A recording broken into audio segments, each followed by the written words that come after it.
And one of the things that, I learned to work with, and Don Riso and I wrote about, and what we're talking about this weekend, is how the psychological concept of object relations really facilitates the inner work we're trying to do.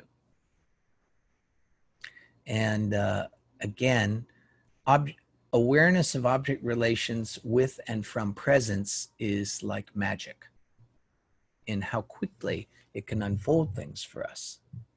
But it helps, I think, to understand a little bit about what object relations are and where they come from and so forth. So I'm going to talk a little bit before break about the ego, theories of ego development, how we start to get an ego.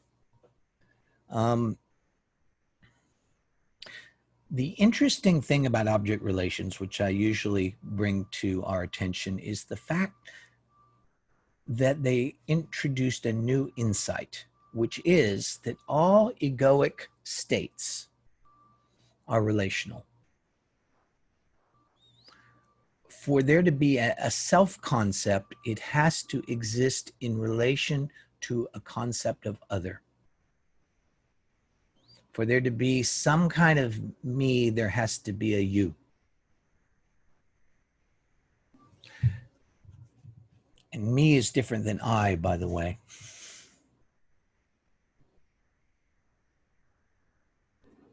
So what psychology unraveled in the 20th century is the fact that most of our identity is structure.